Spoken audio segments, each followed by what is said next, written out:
Hey friends, good morning, good afternoon, or good evening. Thank you so much for joining us today. Today we are going to focus on fundamentals of generative AI. The agenda of this particular video is going to goes like this. First, we are going to talk about what is generative AI, and then after that, we'll talk about different language models which are available. We'll talk about large language models, small language models also. We are going to talk about copilots and AI agents and how we can build or customize them. We'll also talk about adopting generative AI in your business. So what kind of benefits you will get if you adopt generative AI in your business. We'll talk about Microsoft Copilots, which are available in almost every product of Microsoft nowadays. And then we'll talk about considerations for prompt, how we can exactly use generative AI for generating desired content using different techniques of prompt engineering. And then after that, last but not the least, we'll talk about extending and developing generative AI apps.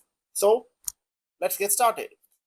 First of all, what is generative AI? If that is your question, let me start with what is AI, artificial intelligence.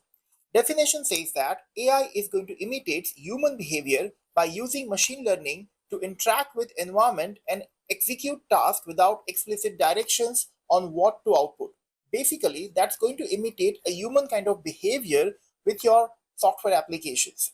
Now, this kind of AI-enabled software application will imitate human behavior so that you can feel like they are able to understand what kind of an input you're providing.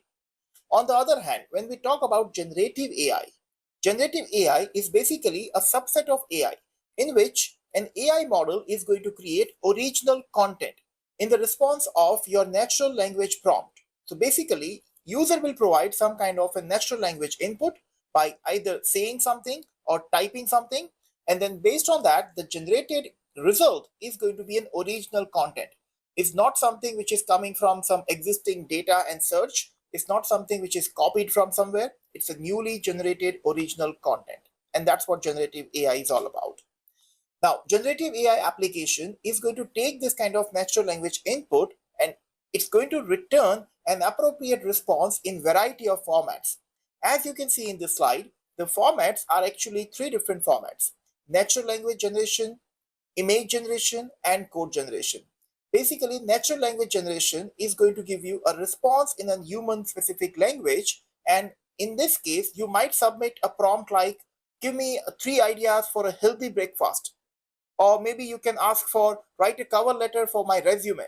And when you give this kind of an input prompt, it's going to give you a response in the natural language text. On the other hand, when you're using things like image generation, you're going to give a prompt, create an image of an elephant eating a burger. Now, when you do this thing, it's going to generate a new image with the same kind of requirement. Or maybe you can try this one, which is create a logo for a florist business, and it's going to give you a logo associated with that. Third, but important one, code generation is also the third thing which is associated with generative AI, in which you can actually generate code if you're a developer. In this case, your AI applications are designed to help software developers to write a code. For example, you could submit a request like, show me how can I code a game of a tic-tac-toe with Python. Or maybe you can just put a Python code to add two numbers kind of a prompt, and it's going to generate a logic associated with that. Remember, it can generate logical code with multiple languages like Python, JavaScript, C#, and few more. But if you want to understand generative AI properly, the next thing which you need to understand is language models. Now, while the mathematical principles behind language models can be very complex, a basic understanding of the architecture which is used to implement them can help you to gain a conceptual understanding of how they work. Now, in today's cutting-edge technology, large language models are based on transformer architecture. This is one of that famous architecture based on which you will find all the latest language models like GPT-3, GPT-4, or some other models from other companies like Meta and Microsoft. This kind of models are transformer models, and these transformer models are trained with large volume of text, which are enabling them to represent the semantic relationship between words and use those relationships to predict probable sequence of the text to make sense about that. Hey guys, sorry for interruption. My name is Maruti and I'm here to make a very important announcement. I hope you are liking our videos and you're doing a continuous learning with us on an Azure cloud and AI related topics. If you are enjoying this thing, I'm going to announce skilltech.club, which is our upcoming website, which is going to be launched very soon. We are here to tell you one thing, that everyone who is a subscriber of this particular channel will get Azure Cloud and Azure AI related certification courses free of cost in skilltech.club. So you will be a part of the skilltech.club kind of a membership automatically free of cost. And everyone who's a subscriber of this particular channel will get those benefits which are available in that. So what are you waiting for? I request you to please subscribe to this channel and share it with your friends and families if they are also interested in Azure Cloud and AI learning. That's it from my side. Now you can carry on with your learning. Thank you. So if you're interested in learning transformer model in depth, you can just comment down in this particular video and we will create a separate video for you on that. But as of now, this slide is actually trying to show you that in the left side first section, you're going to provide your training text. Now remember, this is a training text, which is a text-based raw content. You're going to provide that thing, and transformer model is going to first take it in the encoder block. This encoder block is actually going to encode the text, is going to convert the text into tokens and then in the vector. And once these tokens and vectors are generated with that, is going to understand what kind of an input prompt you have provided. The generation of the new text content is going to happen in the second block, which is known as decoder block. In the decoder block, they are going to understand the relationship between each word with the other words in that particular statement. Now, obviously, this is a complex process, but this encoder and decoder blocks are actually going to have multiple attention blocks inside which this encoder block and decoder block are going to have multiple attention blocks in between, which will actually help this process in the step-by-step way. At the end of the decoder block, you're going to get your output which is generated based on your input which you have provided. Now, this diagram is just trying to give you a very, very high level bird's eye view of how exactly transformer model works. But in order to understand this thing in depth, you can search for transformer model architecture, and that actual architecture is actually going to take few hours to understand that in depth. But yes, it's going to be worth of your time. It's very important. If you are a data scientist, then you understand a transformer architecture. If you're not a data scientist, you're just a business user or a developer, maybe this won't be that much useful for you. So you can just focus on generative AI applications more than anything else. Now, let's talk about some language models which are available in today's time. The first thing which we want to discuss right now is foundation models. Remember, organizations and developers can train their own large language models from scratch. But in most cases, it's a very practical thing to use an existing foundation model, and then optionally, if you want, you can fine-tune those foundation models with your own training data. When you do this thing, you're not only going to save a lot of time, you're also going to save a lot of cost, which is involved in creating large language models. On Microsoft Azure and the Azure OpenAI service, which is available inside that, it's actually including curated set of models from OpenAI, which are hosted on Microsoft Azure Cloud. This is actually going to offer a benefit of cutting-edge language models like generative pre-trained transformer models, like GPT models, what we call. And you also have some kind of image generation models like DALL, which is helping you to generate images with that. Now, all these models are actually available in the model catalog of your Azure OpenAI service, and your Azure AI Foundry portal is also having this. Now, if you don't know about Azure AI Foundry or Azure OpenAI, then stay tuned. We are going to learn this thing in this particular course after some modules. Then stay tuned. We are going to learn this kind of models and this kind of portals very soon in this particular course. If you ask me what kind of models are available as of now in the model catalog of the services, well, some of the names are mentioned on this slide.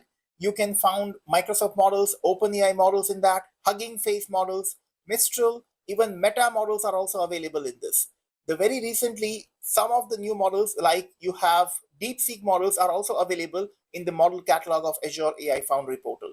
So this is really cool thing, and it's going to take you a lot of time. Once you decide which model you want to go on with, you can fine tune, you can customize, and you can use it.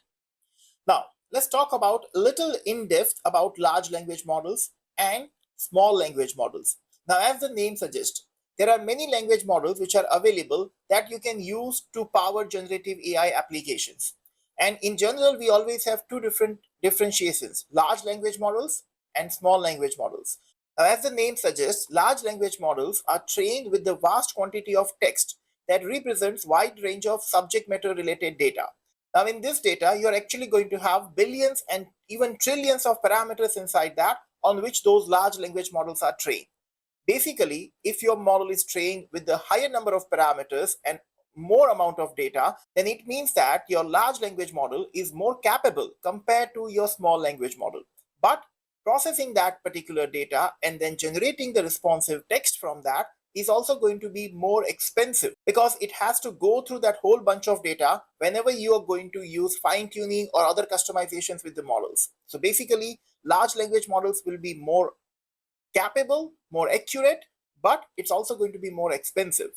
On the other hand, when you're focusing on small language models, these are the trained with more smaller or some subject focused data sets. It's not going to have a wide variety of data sets and parameters on this, but it's going to be focusing on some particular focused subject on that. This focused vocabulary is going to make them very effective in a specific conversational topic, but it's going to make them less effective at more general language discussions. So basically, this is going to be something like that small language models will be expert of a specific focused topic, but not about some general discussion kind of a thing. The smaller size of SLMs are going to provide more options for deployment, including local deployments to devices and even on on-premise computer. And that is going to make them much faster and easier to fine-tune compared to large language models.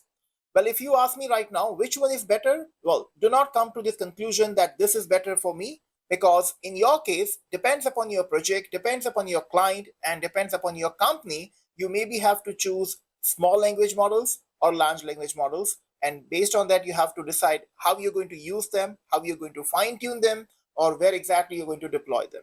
Now let's talk about Copilot and AI agent.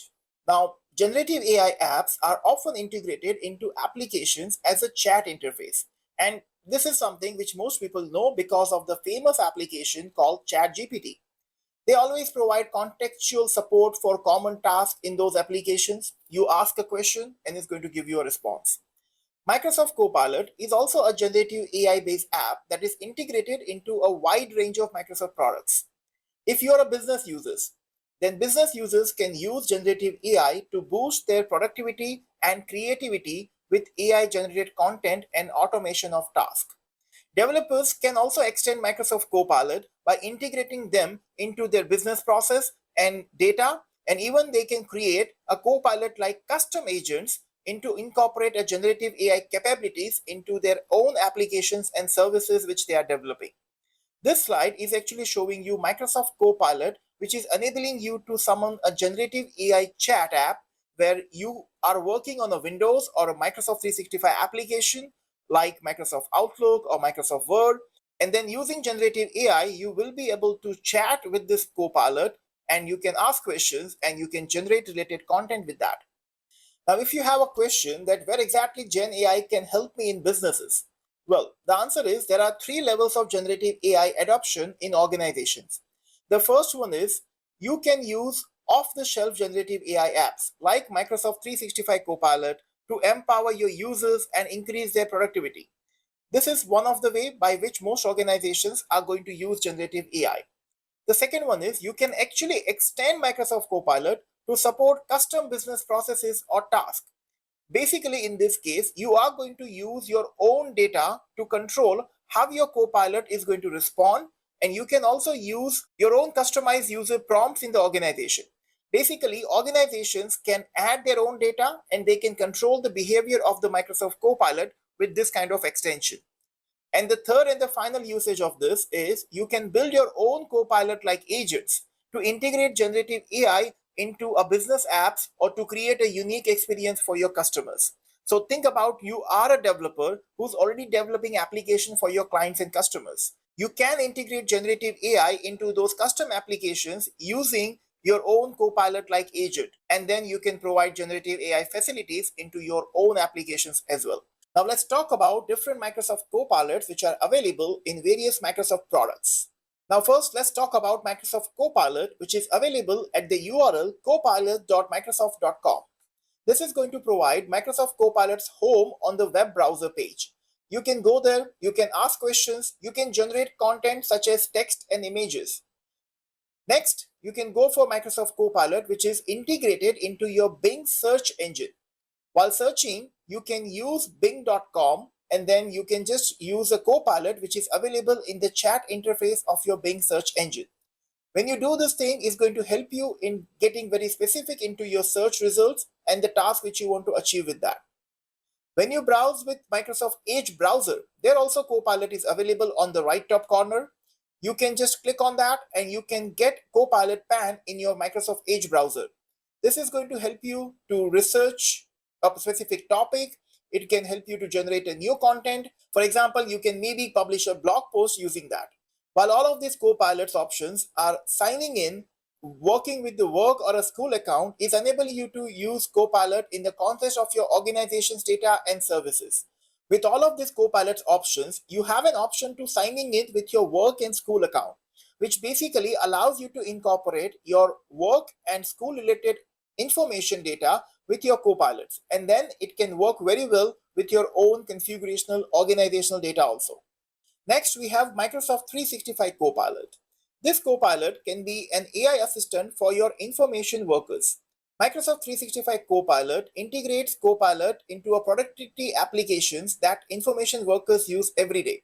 For example, you can use Copilot in Microsoft Word to generate a new document based on the natural language prompt. You can also refine, summarize, and improve the document with a few prompts. You can use Copilot same way with Microsoft PowerPoint also, where you can generate presentations based on the content of a document or an email. You can add graphics, you can reform slides, or maybe you can improve your presentation with some of the edit animations with that. You can also use Microsoft Outlook Copilot, where it can help you to summarize your email threads. It can help you to configure your schedule, and you can even find relevant emails and documents to prepare for a specific meetings. Basically, all these tools are actually going to help you to save you a lot of time and giving you a very specific insight which you are looking for a particular meeting or a document or a client.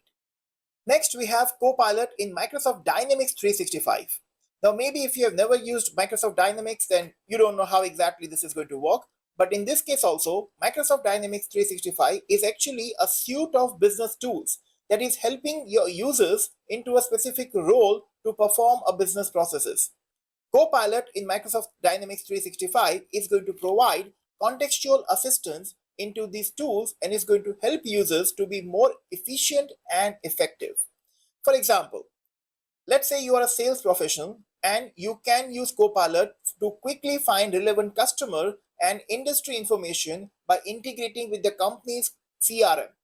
When you do this thing, your CRM database and some other data which you can associate with Copilot can help you to get the desired data from that.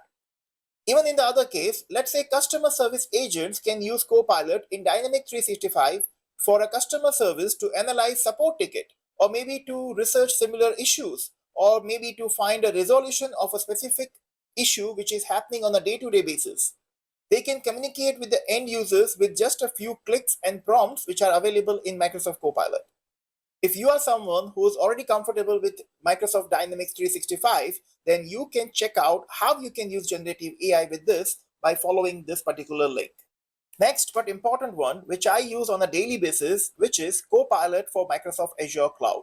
I hope you all know that Azure Cloud is available on portal.azure.com. This Azure portal is basically allowing you to create everything in Azure Cloud. When you're using Copilot with Azure Portal, it can actually assist you in the infrastructure administration related work. Basically, that works with all your cloud services and it can help you to do infrastructure based deployment. You are going to manage your IT infrastructure with the help of Copilot. To check and learn more about Azure Cloud specific Copilot, you can follow this particular link. And remember, Copilot is available inside Azure Cloud as a separate product itself. Next, we can use Microsoft Copilot for security also, which will provide an assistant for security professionals as they are going to assess, mitigate, and respond to security threats which are happening in that. The screenshot is actually showing you how we can use Copilot in Microsoft 365 Defender. When you do this thing, the Defender for the cloud and Defender for your organization is easily able to integrate with your Copilot. And you can dig deep into the specific security vulnerabilities and issues with the help of Copilot prompts. Not only that, if you are someone who's going to analyze data and you want to use AI in your data analytics, you can do that also. Your data analysts need to work with the code and visualization tools in order to analyze data and report insight. In this case, your Microsoft Fabric is going to have a Copilot associated with that, which enables you to analyze your data automatically and is going to generate the code that needs to analyze, manipulate, and visualize the data in the Spark notebook. So as you can see in this first screenshot, we are actually having a notebook which is available inside Microsoft Fabric. That notebook is generated with the help of Python code, and this code is generated with the help of Copilot. So basically, as a data analyst, you can quickly generate this kind of a notebook code. All you have to do is run the notebook, analyze the data, see the data frames or the charts or dashboards which are generated and associated with that. Next, if you are dealing with Power BI and you want to manage Power BI dashboards, reports, Copilot can actually analyze your data and then they can suggest and create appropriate data visualizations from it. And that is what which is exactly visible in the second screenshot. Last but not the least, we have GitHub Copilot, which is one of my favorite, undoubtedly, because this is going to help you to generate code. Yes, GitHub is the world's most popular place for developers to manage their code and the repositories, to develop applications, and to collaborate with their team members. Undoubtedly, GitHub has the largest community of developers associated with each other.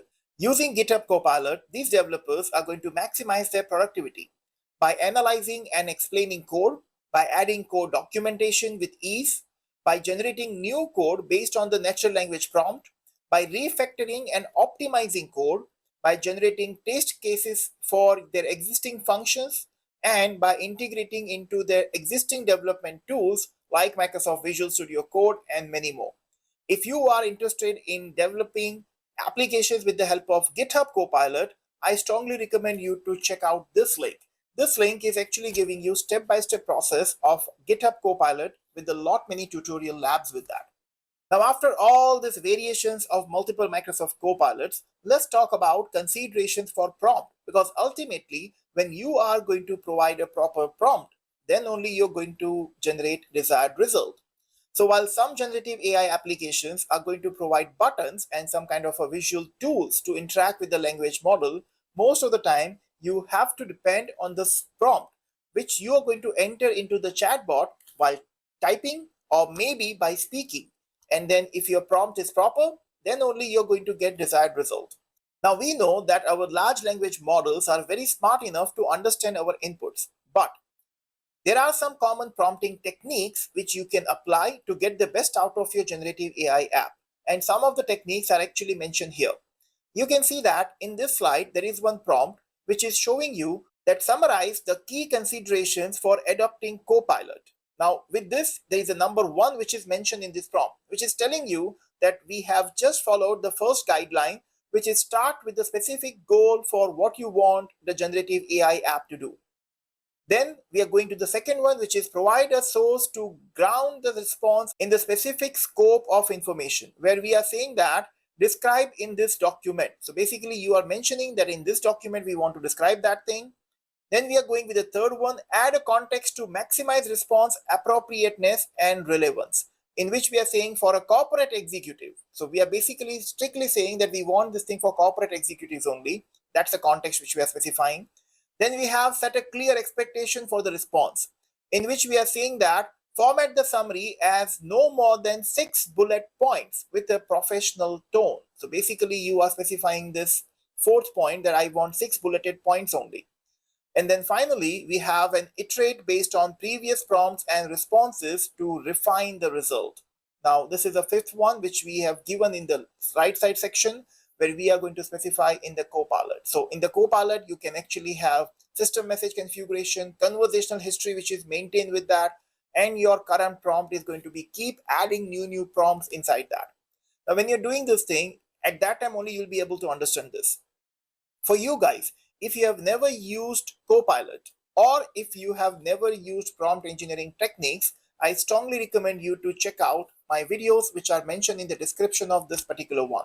We have a dedicated video on prompt engineering techniques, and we have a separate video which is showing you how you can use Microsoft Copilot in the Edge browser. I surely recommend you to check out those two videos without fail. Now let's talk about the last and the final topic of this particular module, which is extending and developing generative AI apps. Now obviously LLMs are capable to generate a generative content based on my prompt. And if I want, I can do fine tuning and configurations with my own data also inside that. But still, there are many cases where you decide for your organization, you're going to develop your own Copilot kind of an agent. When you decide that we want to develop a generative AI apps, you have two different options. You can use Copilot Studio or you can use Azure AI Foundry. Now, this slide is actually showing you in which cases you are going to use Copilot Studio. If you want a low-code development tool for creating agents using Power Automate and you want to extend Microsoft 365 Copilot, then you're going to go for Copilot Studio. If you want fully managed hosted software as a service kind of a SaaS model, then you will go with this. You can have a dialogue and conversational orchestration. So basically the flow of that particular dialogue conversation, you can control. You're going to have built-in analytics with security and governance control, which is a part of the Copilot Studio integrated with that. And then you can deploy to common chat channels like web, apps, social channels, and Teams. And this can be associated with that. Now, if your work is limited to this kind of features, then we strongly suggest you go with the Copilot Studio. Specifically, if you're not a very hardcore developer using your programming languages, then you are going to use this one. On the other hand, if you say, no, I want to develop generative AI applications, I'm a person who is a pro code and I can develop any kind of logical code with my programming language knowledge, then Azure AI Foundry is your thing. This is a development environment which is a pro code development platform with full catalog of models and fine-tuning capabilities. Remember, whatever model catalog which we have mentioned in the beginning of this particular video, all are available. This is not a software as a service, it's a platform as a service with full control over cloud infrastructure. So obviously, compared to Copilot Studio, this is going to be more expensive, but it's going to give you more control over whatever deployments you want to do with that. Your prompt and model orchestration will be there. You also have an evaluation engine to test the performance, reliability, scalability, and responsible AI safety with content filters. All these additional features which you will get in Azure AI Foundry portal will not be available in your Microsoft Copilot Studio. You can also deploy as an endpoint in Azure for use in custom apps and services. Basically, that's going to make your deployed model as an API. And anyone who knows how to consume API can actually make a request to your deployed model. For your kind of information, there are so many videos on Azure AI Foundry Labs which are available on our YouTube channel. So I strongly recommend you to check out that. One of the video which I am mentioning right now in this side is very important for you to start with Azure AI Foundry portal with practical labs step by step. That's it for today's video. I want to thank you for being with me till the end of this video. And I have a request. Out of all these Microsoft Copilots, can you please comment which one is your favorite in the comment box of this particular video? I will make sure that we will create a separate video on that particular Microsoft Copilot and will tag you in that video so that everyone knows that you requested this. I'll see you soon tomorrow. This is Maruti signing off. Thank you. Happy learning.